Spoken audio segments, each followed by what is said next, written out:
ಶ್ರೀ ಪಿಪಿಡಿ ಕ್ಷೇತ್ರ ಬೆಟ್ಟದಾಸನಪುರ ಗ್ರಾಮ ಧರ್ಮೋ ರಕ್ಷತಿ ರಕ್ಷಿತಃ ಸರ್ವೇ ಜನೋ ಸುಖಿನೋ ಭವಂತು ಎಂದು ಪ್ರಾತಃ ಕಾಲ ಶ್ರೀ ಪಿಪಿಡಿ ಕ್ಷೇತ್ರಕ್ಕೆ ಬಂದು ಈ ಕ್ಷೇತ್ರದ ಅಮ್ಮನವರಾದಂತಹ ಶ್ರೀ ಪಿರಿಯಾಪಟ್ಟಣದ ತಾಯಿ ಶ್ರೀ ಚಾಮುಂಡೇಶ್ವರಿ ಅಮ್ಮನವರು ಹಾಗೂ ಶ್ರೀ ನಾಗದೇವತಾ ಮಾತೆಯನ್ನು ನೆನೆಯುತ್ತಾ ಹಾಗೂ ನಮ್ಮೂರಿನ ಗ್ರಾಮ ದೇವಸ್ಥಾನಗಳ ಗ್ರಾಮ ದೇವತೆಗಳು ಹಾಗೂ ಈ ಕ್ಷೇತ್ರದಲ್ಲಿರುವಂತಹ ನವಗ್ರಹ ವೃಕ್ಷಗಳನ್ನು ಸ್ಮರಿಸುತ್ತಾ 20 ಬಾರಿ ಪಾದಯಾತ್ರೆ ಮಾಡಿ 21ನೇ ಬಾರಿಯ ಪಾದಯಾತ್ರೆಯ ಒಂದು ವಿಡಿಯೋ ಚಿತ್ರೀಕರಣವನ್ನು ಮಾಡಲಾಗಿರುತ್ತದೆ. ಪ್ರಸ್ತುತ ಇಂದು ಕ್ಷೇತ್ರದಲ್ಲಿ ಅಮ್ಮನವರ ಆಶೀರ್ವಾದಗಳನ್ನು ಪಡೆದುಕೊಂಡು 117ನೇ ಸುತ್ತಿನ ಪಾದಯಾತ್ರೆಯನ್ನು ಇಂದು ಈ ಒಂದು ಶುಭ ಗಳಿಗೆಯಲ್ಲಿ ಹಮ್ಮಿಕೊಳ್ಳಲಾಗಿರುತ್ತದೆ.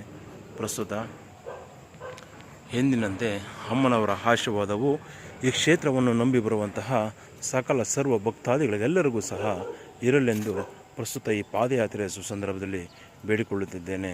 ಹಾಗೆಯೇ ಅಮ್ಮ ತಾಯಿ ಈ ಕ್ಷೇತ್ರದ ತ್ರಿವೇಣಿ ಸಂಗಮದಂತಿರುವ ಅಮ್ಮನವರುಗಳು ಈ ಕ್ಷೇತ್ರದಲ್ಲಿ ಪ್ರಸ್ತುತ ನೆನೆಗುದಿಗೆ ಬಿದ್ದಿರುವಂತಹ ಎಲ್ಲ ಕೆಲಸ ಕಾರ್ಯಗಳು ಸಕಾಲಕ್ಕೆ ಜರುಗುವಂತಾಗಲಿ ಹಾಗೂ ಯಾವ ವ್ಯಕ್ತಿಯಿಂದ ಅಥವಾ ಯಾರಿಂದ ಅಡೆತಡೆ ಆಗಿದೆಯೋ ಅವರಿಗೆಲ್ಲರಿಗೂ ಸಹ ಸನ್ಮಾರ್ಗ ಮತ್ತು ಸನ್ಬುದ್ಧಿಯನ್ನು ನೀಡಿ ಈ ಕ್ಷೇತ್ರದಲ್ಲಿ ಆಗಬೇಕಾಗಿರುವಂತಹ ಧರ್ಮದ ಕಾರ್ಯಗಳನ್ನು ಆದಷ್ಟು ಬೇಗನೆ ಮುನ್ನಡೆಸುವಂತೆ ಆಗಬೇಕೆಂದು ಈ ಪಾದಯಾತ್ರೆ ಸುಸಂದರ್ಭದಲ್ಲಿ ಅಮ್ಮನವರ ಪಾದಾರವಿಂದದಲ್ಲಿ ಮತ್ತೊಮ್ಮೆ ಮಗದೊಮ್ಮೆ ಬೇಡಿಕೊಳ್ಳುತ್ತಿದ್ದೇನೆ. ಪ್ರಸ್ತುತ ಅಂದು ಶ್ರೀ ಪಿರಿಯಾಪಟ್ಟಣದಮ್ಮ ನೂತನ ದೇವಸ್ಥಾನದ ಪೂಜಾ ಉದ್ಘಾಟನೆಯ ನಂತರ ನಾವು ಈ ಕ್ಷೇತ್ರವನ್ನು ಭವಿಷ್ಯದ ಮನುಕುಲದ ಧರ್ಮದ ಉಳಿವಿಗಾಗಿ ಸಾಕಷ್ಟು ವಿಭಾಗಗಳಾಗಿ ಮಾಡಬೇಕೆಂದು ಯೋಚಿಸಿ ನಿರ್ಧರಿಸಿ ಚಿಂತಿಸಿ ಚರ್ಚಿಸಿ ಸಮಾಲೋಚಿಸಿ ಕೆಲವೊಂದು ಅಭಿವೃದ್ಧಿಯ ಕಾರ್ಯಗಳನ್ನು ಕೈಗೊಳ್ಳುತ್ತಾ ಹಾಗೂ ಈ ಕ್ಷೇತ್ರದ ಪ್ರತಿ ಸ್ಥಳವನ್ನು ಅಭಿವೃದ್ಧಿ ಮಾಡುತ್ತಾ ಬರುತ್ತಿರುವಂತಹ ಸುಸಂದರ್ಭದಲ್ಲಿ ನಾವು ಈ ಶ್ರೀ ಪಿಪಿಡಿ ಕ್ಷೇತ್ರಕ್ಕೆ ಬರುವಂತಹ ಭಕ್ತಾದಿಗಳು ದೇವಮೂಲೆಯಿಂದ ಬಂದು ದೇವಮೂಲೆಯಿಂದಲೇ ಹೊರಟು ಹೋಗುತ್ತಿದ್ದರು. ಆಗ ಅವರಿಗೆ ಒಂದು ಮೂಲ ದೇವಸ್ಥಾನಕ್ಕೆ ಬಂದಂತಹ ಭಕ್ತಾದಿಗಳು ಬಲಭಾಗದಿಂದ ಪ್ರದಕ್ಷಿಣೆ ಮಾಡಿಕೊಂಡು ತದನಂತರ ನೂತನ ದೇವಸ್ಥಾನದಲ್ಲಿ ಶ್ರೀ ಪಿಪಿಡಿ ಕ್ಷೇತ್ರದ ಅಮ್ಮನವರಾದಂತಹ ಶ್ರೀ ಪ್ರಿಯಪಟ್ಟಣದಮ್ಮ ತಾಯಿ ಹಾಗೂ ಚಾಮುಂಡೇಶ್ವರಿ ಮಾತೆಯನ್ನು ಪೂಜಿಸಿ ನಮಸ್ಕರಿಸಿ ತದನಂತರ ನೂತನ ದೇವಸ್ಥಾನದ ದೇವಮೂಲೆಗಾದಂತೆ ಹಾಗೂ ಅಖಂಡ ಶ್ರೀ ಪಿಪಿಡಿ ಕ್ಷೇತ್ರಕ್ಕೆ ದೇವಮೂಲೆಗಿರುವಂತಹ ನಾಗದೇವತೆಯನ್ನು ಸ್ಮರಿಸುತ್ತಾ ದೇವಮೂಲೆಯಿಂದಲೇ ಕ್ಷೇತ್ರಕ್ಕೆ ಪ್ರವೇಶ ಮಾಡಿ ದೇವಮೂಲೆಯಿಂದಲೇ ಹೊರ ನಡೆಯಬೇಕೆಂದು ತೀರ್ಮಾನಿಸಿ ಬಲಭಾಗದ ಒಂದು ಅತ್ಯುತ್ತಮವಾದ ಒಂದು ಪುರಾಣ ಪುಣ್ಯಕ್ಷೇತ್ರಗಳಲ್ಲಿ ಎಲ್ಲ ಕಡೆ ಇರುವಂತೆಯೇ ಇಲ್ಲಿಯೂ ಸಹ ಬಲಭಾಗದಲ್ಲಿ ಒಂದು ರಸ್ತೆಯನ್ನು ಮಾಡಬೇಕೆಂದು ತೀರ್ಮಾನಿಸಿದಾಗ ಅಂದು ಸುಮಾರು ಚಿಕ್ಕಂದಿನಿಂದಲೂ ಸಹ ಸಾಕಷ್ಟು ಬಾರಿ ಯೋಚಿಸಿ ಚಿಂತಿಸಿ ಚರ್ಚಿಸಿ ಆ ಒಂದು ಶಕ್ತಿಯು ಕೊರತೆಯ ಕಾರಣ ಆ ಬಲಭಾಗದ ರಸ್ತೆಯನ್ನು ಮಾಡಲು ಸಾಕಷ್ಟು ಸಮಯಾವಕಾಶ ಮತ್ತು ಇನ್ನೂ ಸಾಕಷ್ಟು ಅಭಿವೃದ್ಧಿಯ ಕೆಲಸ ಕಾರ್ಯಗಳು ನಡೆಯಬೇಕಾಗಿರುವುದರಿಂದ ಯೋಚಿಸಿ ಸುಮ್ಮನಾಗುತ್ತಿದ್ದೆ. ಪ್ರಸ್ತುತ ಹಂತವಾಗಿ ಕಾಲಾನುಕ್ರಮವಾಗಿ ಒಂದೊಂದೇ ಕೆಲಸ ಕಾರ್ಯಗಳು ನಡೆಯುತ್ತಾ ಬಂದಂತಹ ಸುಸಂದರ್ಭದಲ್ಲಿ ಅಂದು ಒಂದು ದಿನ ನಾವು ಶ್ರೀ ಪಿರಿಯಾಪಟ್ಟಣದಮ್ಮ ಮೂಲ ದೇವಸ್ಥಾನಕ್ಕೆ ಬಂದು ಪೂಜೆಯನ್ನು ಕೈಗೊಂಡು ಯೋಚಿಸುತ್ತಿರುವಾಗ ಅಂದು ನೂತನ ದೇವಸ್ಥಾನವು ಇನ್ನೂ ನಿರ್ಮಾಣ ಹಂತದಲ್ಲಿತ್ತು.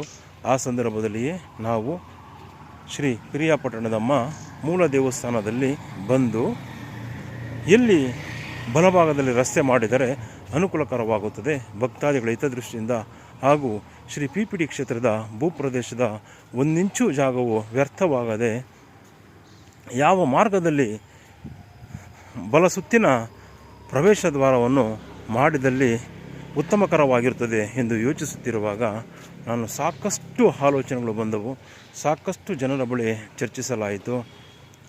ಆದರೆ ಈ ಕ್ಷೇತ್ರದ ಬಗ್ಗೆ ಹಾಗೂ ಪ್ರಸ್ತುತ ಈ ಹಂತದ ಬಗ್ಗೆ ಕೆಲವರಿಗೆ ಅರಿವಿಲ್ಲದ ಕಾರಣ ಅದರ ಬಗ್ಗೆ ಯೋಚಿಸದೆ ಚಿಂತಿಸದೆ ಹೊರಟು ಹೋಗುತ್ತಿದ್ದರು. ಒಂದು ದಿನ ನಾನು ಈ ಸ್ಥಳಕ್ಕೆ ಬಂದು ಮೂಲ ಸನ್ನಿಧಾನದಲ್ಲಿ ಅಮ್ಮನವರಿಗೆ ಕೈ ಮುಗಿದು ಈ ಒಂದು ಸ್ಥಳದಲ್ಲಿ ಹಾವಿನಾಕಾರದಲ್ಲಿ ಇದ್ದಂತಹ ಈ ಒಂದು ಸ್ಥಳದಲ್ಲಿ ನೂತನ ದೇವಸ್ಥಾನಕ್ಕೆ ಹೋಗಲು ಒಂದು ರಸ್ತೆಯ ಅವಕಾಶವನ್ನು ಮಾಡಿದಲ್ಲಿ ಅನುಕೂಲಕರವಾಗುತ್ತದೆ ಎಂದು ಯೋಚಿಸಿ ಈ ಶ್ರೀ ಪಿಪಿಡಿ ಕ್ಷೇತ್ರದ ನಾಗದೇವರ ಗುಟ್ಟ, ಈ ಗುಟ್ಟವನ್ನು ಮಧ್ಯಭಾಗದಿಂದ ಮೇಲೆ ಹೋದಲ್ಲಿ ಅನುಕೂಲಕರವಾಗುತ್ತದೆ ಎಂದು ಯೋಚಿಸಿದೆ. ಆದರೆ ಈ ನಾಗದೇವರ ಗುಟ್ಟವನ್ನು ನಾವೇ ಸ್ವತಃ ವಿಭಜಿಸಿದಂತಾಗುತ್ತದೆ. ಹಾಗೂ ಈ ಒಂದು ಮೀಸಲು ಅರಣ್ಯ ಎಂದೇ ಶ್ರೀ ಪಿಪಿಡಿ ಕ್ಷೇತ್ರದಲ್ಲಿರುವಂಥ ಈ ಒಂದು ಸ್ಥಳವನ್ನು ನಾವೇ ಸ್ವತಃ ಇಬ್ಬಾಗ ಮಾಡಿದಂತಾಗುತ್ತದೆ ಎಂದು ಯೋಚಿಸಿ ನಿರ್ಧರಿಸಿದಾಗ ಅಮ್ಮನವರ ಆಶೀರ್ವಾದ ಫಲದಿಂದ ನಮಗೆ ಒಂದು ಸ್ಥಳಾವಕಾಶವು ದೊರೆತು ಜ್ಞಾನೋದಯವಾಯಿತು. ಅಂದು ನಾವು ಯೋಚಿಸಿ ಈ ಬಲಭಾಗದಲ್ಲಿ ಮೂಲ ದೇವಸ್ಥಾನಕ್ಕೆ ಬಂದು ನಮಸ್ಕರಿಸಿ ನೂತನ ದೇವಸ್ಥಾನಕ್ಕೆ ಮೇಲೆ ತೆರಳಿದಲ್ಲಿ ಶ್ರೀ ಪ್ರಿಯಪಟ್ಟಣದಮ್ಮ ಮೂಲ ದೇವಸ್ಥಾನ ಹಾಗೂ ಶ್ರೀ ಪ್ರಿಯಪಟ್ಟಣದಮ್ಮ ನೂತನ ದೇವಸ್ಥಾನ ಹಾಗೂ ನಾಗದೇವತೆಯ ಅಮ್ಮನವರುಗಳನ್ನು ಪೂಜಿಸುತ್ತಾ ದರ್ಶನ ಮಾಡುತ್ತಾ ಬರಬಹುದು ಎಂದು ಯೋಚಿಸಿ ಈ ಒಂದು ಸ್ಥಳದಲ್ಲಿ ಪ್ರವೇಶ ದ್ವಾರವನ್ನು ನಿರ್ಮಾಣ ಮಾಡೋಣ ಎಂದು ತೀರ್ಮಾನಿಸಲಾಯಿತು. ಅಂದು ನಾನು ತೀರ್ಮಾನ ಮಾಡಿದ ನಂತರ ನಾನು ಈ ರಸ್ತೆಯನ್ನು ನಿರ್ಮಾಣ ಮಾಡಲು ಈ ಸ್ಥಳಕ್ಕೆ ಬಂದಾಗ ನನ್ನ ಬಳಿ ಆರ್ಥಿಕ ಹಣಕಾಸಿನ ಕೊರತೆ ಉಂಟಾಯಿತು. ಆಗ ನನ್ನ ಬಳಿ ₹1 ಸಹ ಈ ಒಂದು ಕೆಲಸ ಕಾರ್ಯಕ್ಕೆ ವಿನಿಯೋಗಿಸಲು ಇರಲಿಲ್ಲ. ಆಗ ಪ್ರಸ್ತುತ ಶ್ರೀ ಪ್ರಿಯಪಟ್ಟಣದಮ್ಮ ಮೂಲ ಸನ್ನಿಧಾನದಲ್ಲಿ ನಮ್ಮೂರಿನ ಹೆಣ್ಣು ಮಕ್ಕಳು ಓಂ ಶಕ್ತಿ ಮಾತೆಯರು ಗಂಜಿ ಪೂಜೆಯನ್ನು ಮಾಡಿ ಗಂಜಿ ಪೂಜೆ ಮಾಡಿ ಉಳಿದಂತಹ ಸುಮಾರು 5,000 ರು ಹಣಗಳನ್ನು ಈ ಮೂಲ ದೇವಸ್ಥಾನದ ಸನ್ನಿಧಾನದ ಆವರಣದಲ್ಲಿ ನನ್ನ ಕೈಯಲ್ಲಿ ಕೊಡುತ್ತಾರೆ. ನೋಡಪ್ಪ, ನಮ್ಮ ಬಳಿ ಹಣವಿದೆ, ನೀವು ಸಾಕಷ್ಟು ದೇವಸ್ಥಾನದ ಕೆಲಸ ಕಾರ್ಯಗಳನ್ನು ಮಾಡುತ್ತಾ ಬಂದಿರುತ್ತೀರಿ. ಆ ಒಂದು ಕೆಲಸ ಕಾರ್ಯಗಳಿಗೆ ನಾವು ಗಂಜಿ ಪೂಜೆ ಮಾಡಿ ಹಾಗೂ ಓಂ ಶಕ್ತಿ ದೇವಸ್ಥಾನಕ್ಕೆ ಹೋಗಿ ಬಂದು ಉಳಿದಂತಹ 5,500 ರು ಹಣವನ್ನು ನಿಮ್ಮ ಕೈಯಲ್ಲಿ ಕೊಡುತ್ತೇವೆ, ನೀವು ದೇವಸ್ಥಾನದ ಕೆಲಸ ಕಾರ್ಯಗಳಿಗೆ ಬಳಸಿಕೊಳ್ಳಿ ಎಂದು ನನ್ನ ಕೈಯಲ್ಲಿ ಕೊಟ್ಟರು. ಆಗ ಆ ಸುಸಂದರ್ಭದಲ್ಲಿ ₹1 ಸಹ ಈ ಒಂದು ಪ್ರವೇಶ ದ್ವಾರವನ್ನು ನಿರ್ಮಾಣ ಮಾಡಲು ಇಲ್ಲದೆ ಸುಮಾರು ವರ್ಷಗಳಿಂದ ಯೋಚಿಸುತ್ತಾ ಈ ಪ್ರವೇಶ ದ್ವಾರವನ್ನು ನಿರ್ಮಾಣ ಮಾಡಲೇಬೇಕೆಂದು ತೀರ್ಮಾನಿಸಿ ಬರುತ್ತಿದ್ದ ನನಗೆ ಅವರು ಕೊಟ್ಟಂತಹ 5,500 ರುಗಳು ಪ್ರಾಥಮಿಕವಾಗಿ ಒಂದು ಶಕ್ತಿಯನ್ನು ತಂದು ಕೊಟ್ಟಂತಾಯಿತು. ಅಂದು ನಾನು ಯೋಚಿಸಿ ಈ ಒಂದು ಸ್ಥಳದಲ್ಲಿ ಅವರು ಕೊಟ್ಟಂತಹ 5,000 ರುಗಳಲ್ಲಿ 2 ಲೋಡು 10 ವೀಲರ್ ಮಣ್ಣನ್ನು ಈ ಒಂದು ಸ್ಥಳದಲ್ಲಿ ಒಡಿಸಿ ನಾನೇ ಸ್ವತಃ ಸುಮಾರು 3 ತಿಂಗಳುಗಳ ಕಾಲ ಆ ಮಣ್ಣನ್ನು ದಿನಕ್ಕೆ 20 ಪ್ಲಾಸ್ಟಿಕ್ ಬಾಂಡಲಿಯಂತೆ ಎತ್ತಿ ತೆಗೆದುಕೊಂಡು ಬಂದು ಈ ಭಾಗದಲ್ಲಿ ಹಾಕಲಾಗಿದ್ದಂತಹ 2 ಲೋಡ್ ಮಣ್ಣನ್ನು ತೆಗೆದು ಇನ್ನೂ ಈ ಹಾಲೋ ಬ್ಲಾಕ್ ಇಟ್ಟಿಗೆಯನ್ನು ಕಟ್ಟಿರುವುದಿಲ್ಲ, ಈ ಸ್ಥಳದಲ್ಲಿ ಹಾಕಿ ಈ ಸ್ಥಳವನ್ನು ಈ ರೀತಿಯಾಗಿ ಪಾದಯಾತ್ರಾ ಒಂದು ಮಾರ್ಗವಾಗಿ ನಿರ್ಮಾಣ ಮಾಡಲು ಸುಮಾರು 3 ತಿಂಗಳುಗಳ ಕಾಲ ಇಲ್ಲಿದ್ದಂತಹ ಸೊಳ್ಳೆಗಳಿಂದ ಕಚ್ಚಿಸಿಕೊಂಡು, ಆದರೂ ಸಹ ನನ್ನ ವೃತ್ತಿ ಜೀವನದ ಪೊಲೀಸ್ ಇಲಾಖೆಯ ವೃತ್ತಿ ಜೀವನದ ಸಂದರ್ಭವನ್ನು ಬಿಡುವು ಮಾಡಿಕೊಂಡು ಆರೋಗ್ಯಕ್ಕೆ ಮತ್ತು ನಾವು ವ್ಯಾಯಾಮ ಮಾಡುವ ಬದಲು ಇದೇ ಸ್ಥಳೀಯದಲ್ಲಿಯೇ ಬಂದು ಮಣ್ಣನ್ನು ಒತ್ತು ಹಾಕಿ ಈ ಒಂದು ಸ್ಥಳವನ್ನು ನಿರ್ಮಾಣ ಮಾಡೋಣವೆಂದು ತೀರ್ಮಾನಿಸಿ ಸುಮಾರು 3 ತಿಂಗಳುಗಳ ಕಾಲ 2 ಲೋಡ್ ಮಣ್ಣನ್ನು ದಿನಕ್ಕೆ 20ರಿಂದ 25 ಬಾಂಡಲಿಯಂತೆ ಸಮಯಾವಕಾಶ ಸಿಕ್ಕಾಗಲೆಲ್ಲ ಒತ್ತು ತಂದು ಈ ಸ್ಥಳದಲ್ಲಿ ನೆಲಭಾಗದಲ್ಲಿ ಈ ರೀತಿಯಾಗಿ ಹಾಕುತ್ತೇನೆ. ತದನಂತರ ಆ ಒಂದು ಹಣವು 5,500 ರುಗಳು ಮಣ್ಣು ಹಾಕಲು ಮತ್ತು ಸುಮಾರು 3 ತಿಂಗಳುಗಳ ಕಾಲ ನಾನು ಆ ಮಣ್ಣನ್ನು ಹೊತ್ತು ಈ ಒಂದು ಸ್ಥಳದಲ್ಲಿ ಹಾಕಿರುತ್ತೇನೆ. ಅಂದು ನನಗೆ ಸಾವಿರಾರು ಸೊಳ್ಳೆಗಳು ಕಚ್ಚಿದ ದಿನಕ್ಕೆ ಸುಮಾರು 10ರಿಂದ 15 ಸೊಳ್ಳೆಗಳು ಕಚ್ಚಿದರೂ ಸಹ ನಾನು ಅಮ್ಮನವರ ಆಶೀರ್ವಾದಗಳಂತೆ ಧೃತಿಗಿಡದೆ ಈ ಒಂದು ರಸ್ತೆಯನ್ನು ನಿರ್ಮಾಣ ಮಾಡಲೇಬೇಕು ಎಂದು ಯೋಚಿಸಿ ಕಾರ್ಯೋನ್ಮುಖವಾಗುತ್ತೇನೆ. ತದನಂತರ ಈ ಒಂದು ಆರಂಭಿಕ ಹಂತದಲ್ಲಿ ಆ ಒಂದು ಓಂ ಶಕ್ತಿ ಮಾತೆಯರು ಕೊಟ್ಟಂತಹ ಒಂದು ಹಣದಿಂದ ಮಣ್ಣನ್ನು ಒತ್ತು ಹಾಕುತ್ತೇನೆ. ತದನಂತರ ಸುಮಾರು 250 6 ಇಂಚಿನ ಹಾಲೋ ಬ್ಲಾಕ್ ಮತ್ತು ಸುಮಾರು 150 4 ಇಂಚಿನ ಹಾಲೋ ಬ್ಲಾಕ್ ಹಾಗೂ 1 ಲೋಡು ಎಮ್ ಸ್ಯಾಂಡ್, ಸುಮಾರು 25 ಚೀಲ ಸಿಮೆಂಟ್ ಹಾಗೂ ಸುಮಾರು 30,000 ರೂಗಳ ಕೂಲಿ ಹಣವನ್ನು ವಿನಿಯೋಗಿಸಿ ಸುಮಾರು 2 ಲಕ್ಷ ರೂಗಳನ್ನು ಈ ಸ್ಥಳದಲ್ಲಿ ಶ್ರೀಮತಿ ವೆಂಕಟಮ್ಮ ಗೋಪಾಲಪ್ಪನವರ ಕುಟುಂಬದವರಿಂದ ವಿನಿಯೋಗಿಸಿ ಈ ಒಂದು ಶ್ರೀ ಪ್ರಿಯಾಪಟ್ಟಣದಮ್ಮ ಮೂಲ ದೇವಸ್ಥಾನದ ಬಲಭಾಗದಿಂದ ಒಂದು ನೂತನ ದೇವಸ್ಥಾನಕ್ಕೆ ತೆರಳಲು ರಸ್ತೆಯನ್ನು ಸುಸಜ್ಜಿತವಾಗಿ ನಮ್ಮ ಜ್ಞಾನಾರ್ಜನೆಯಂತೆ ಅಮ್ಮನವರ ಆಶೀರ್ವಾದಗಳಂತೆ ನಿರ್ಮಾಣ ಮಾಡಲಾಯಿತು. ಪ್ರಸ್ತುತ ಈ ಬಲಭಾಗದಲ್ಲಿ 9 ಮೆಟ್ಟಿಲುಗಳನ್ನು ಸಹ ಇಡಲಾಗಿರುತ್ತದೆ. ಪ್ರಸ್ತುತ ಭವಿಷ್ಯದ ದಿನಗಳಲ್ಲಿ ಈ ಕ್ಷೇತ್ರಕ್ಕೆ ಬರುವಂತಹ ಸಕಲ ಸರ್ವ ಭಕ್ತಾದಿಗಳು ಮೂಲ ದೇವಸ್ಥಾನಕ್ಕೆ ಬಂದು ಬಲಭಾಗದಿಂದ ನೂತನ ದೇವಸ್ಥಾನಕ್ಕೆ ತೆರಳಲು ಒಂದು ಸುಸಜ್ಜಿತವಾದ ಒಂದು ರಸ್ತೆಯನ್ನು ಅಂದು ಶ್ರೀಮತಿ ವೆಂಕಟಮ್ಮ ಗೋಪಾಲಪ್ಪನವರ ಕುಟುಂಬಸ್ಥರಿಂದ ನಿರ್ಮಾಣ ಮಾಡಲಾಗಿರುತ್ತದೆ. ಎಡ ಮತ್ತು ಬಲಭಾಗಕ್ಕೆ ಹಾಲೋ ಬ್ಲಾಕ್ ಇಟ್ಟಿಗೆಗಳನ್ನು ಹಾಕಿ ಒಂದು ಸುಸಜ್ಜಿತವಾಗಿ ಈ ಒಂದು ಇಲ್ಲಿ ಇದ್ದಂತಹ ಈ ಎತ್ತರ ಪ್ರದೇಶವನ್ನು ನಿರ್ಮಾಣ ಮಾಡಲು ಸುಮಾರು 1 ಲೋಡು ಕಲ್ಲನ್ನು ಸಹ ಈ ಒಂದು ಸ್ಥಳದಲ್ಲಿ ಹಾಕಿ ಸುಭದ್ರವಾಗಿ ನಿರ್ಮಾಣ ಮಾಡಲಾಗಿರುತ್ತದೆ ಈ ರಸ್ತೆಯನ್ನು ಎಂದು ಪ್ರಸ್ತುತ ನಾನು ಹೇಳುತ್ತಿರುವುದೆಲ್ಲ ಅಕ್ಷರಶಃ ಸತ್ಯವಾಗಿದ್ದು ಅಮ್ಮನವರ ಆಶೀರ್ವಾದವು ಸದಾಕಾಲ ಈ ಕ್ಷೇತ್ರಕ್ಕೆ ಬರುವಂತಹ ಭಕ್ತಾದಿಗಳಿಗೆ ಇರಲೆಂದು ಹಾಗೂ ಇತಿಹಾಸವನ್ನು ಮರೆತವರು ಇತಿಹಾಸವನ್ನು ಸೃಷ್ಟಿಸಲಾರರು ಎಂಬ ನಾಣ್ಣುಡಿಯಂತೆ ಅಂದು ನಾವು ಈ ರಸ್ತೆಯನ್ನು ನಿರ್ಮಾಣ ಮಾಡಲು ತೆಗೆದುಕೊಂಡಂತಹ ಶ್ರಮ ಮತ್ತು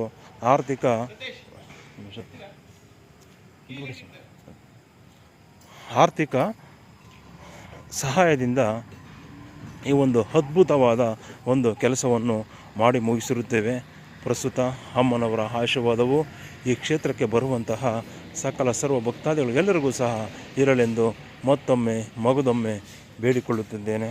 ಪ್ರಸ್ತುತ ತಾವು ಗಮನಿಸಬಹುದಾಗಿರುತ್ತದೆ ಈ ವಿಡಿಯೋ ಚಿತ್ರೀಕರಣದಲ್ಲಿ ದೇವಮೂಲೆಗೆ 9 ಮೆಟ್ಟಿಲುಗಳು, ಅದೇ ರೀತಿ ದೇವಸ್ಥಾನದ ಬಲಭಾಗಕ್ಕಾದಂತೆ ನೂತನ ದೇವಸ್ಥಾನಕ್ಕೆ ತೆರಳಲು ಅಲ್ಲಿಯೂ ಸಹ 9 ಮೆಟ್ಟುಗಳನ್ನು ಸುಸಜ್ಜಿತವಾಗಿ ಭದ್ರವಾಗಿ ನಿರ್ಮಾಣ ಮಾಡಲಾಗಿರುತ್ತದೆ.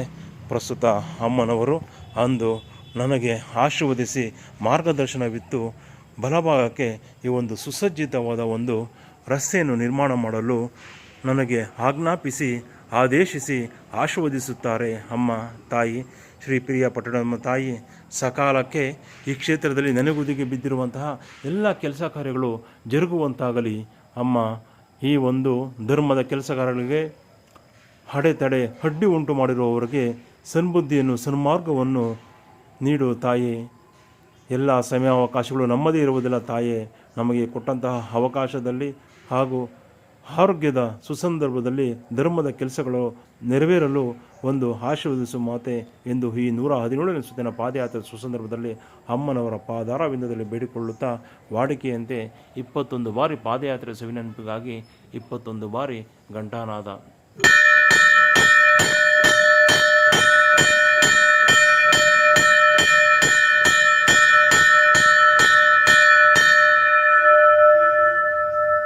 ಅಮ್ಮ ತಾಯೇ, ಅಂದು ವಾರ್ಷಿಕೋತ್ಸವ ಸುದಿನದಿಂದ ಸುಮಾರು 3 ತಿಂಗಳುಗಳ ಕಾಲ ನಾವು ಶ್ರಮವಹಿಸಿ ಬಲಭಾಗದಲ್ಲಿ ಒಂದು ರಸ್ತೆಯನ್ನು ನೂತನ ದೇವಸ್ಥಾನಕ್ಕೆ ತೆರಳಲು ಸುಸಜ್ಜಿತವಾಗಿ ನಿರ್ಮಾಣ ಮಾಡಿ ಅಂದು ಈ ಕ್ಷೇತ್ರದ ಅನಾದಿ ಕಾಲದ ಪೂಜಾ ಸೇವಕರ್ತರುಗಳಾದಂತಹ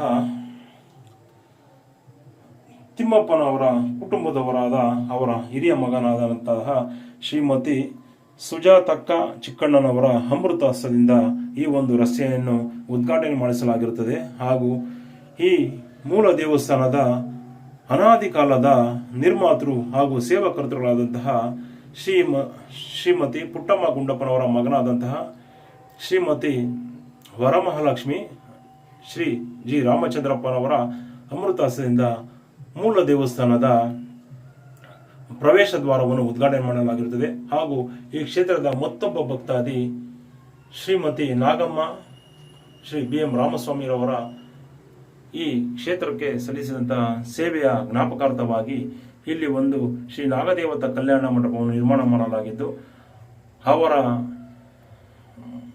ಮಾರ್ಗಾನುಸಾರ ಈ ಊರಲ್ಲಿ ಸಾಕಷ್ಟು ಧರ್ಮದ ಕೆಲಸಗಳನ್ನು ಮಾಡಿಕೊಂಡು ಬಂದಿರುವಂತಹ ಶ್ರೀಮತಿ ಜಯಕಮ್ಮ ಶ್ರೀ ಪುಟ್ಟಣ್ಣಪ್ಪನವರ ಅಮೃತಾಸದಿಂದ ನಾಗದೇವತಾ ಕಲ್ಯಾಣ ಮಂಟಪವನ್ನು ಅಂದು ವಾರ್ಷಿಕೋತ್ಸವ ಸುದಿನದಂದು ಉದ್ಘಾಟಿಸಲಾಗಿರುತ್ತದೆ. ಅಮ್ಮ ತಾಯಿ ಶ್ರೀ ಪಿರಿಯಾಪಟ್ಟಣದಮ್ಮ ತಾಯಿ ಈ ಕ್ಷೇತ್ರಕ್ಕೆ ಬರುವಂತಹ ಸಕಲ ಸರ್ವ ಭಕ್ತಾದಿಗಳೆಲ್ಲರಿಗೂ ಸಹ ಅವರ ಕಷ್ಟಗಳೆಲ್ಲವನ್ನೂ ಸಹ ದೂರಾಗಿಸಿ ಅವರ ಇಷ್ಟಾರ್ಥಗಳನ್ನು ನೆರವೇರಿಸುವಂತೆ ಈ ಪಾದಯಾತ್ರೆ ಸುಸಂದರ್ಭದಲ್ಲಿ ಅಮ್ಮನವರ ಪಾದಗಳಲ್ಲಿ ಬೇಡಿಕೊಳ್ಳುತ್ತಿದ್ದೇನೆ. ಧನ್ಯೋಸ್ಮಿ ಮಾತಾ, ಧನ್ಯೋಸ್ಮಿ.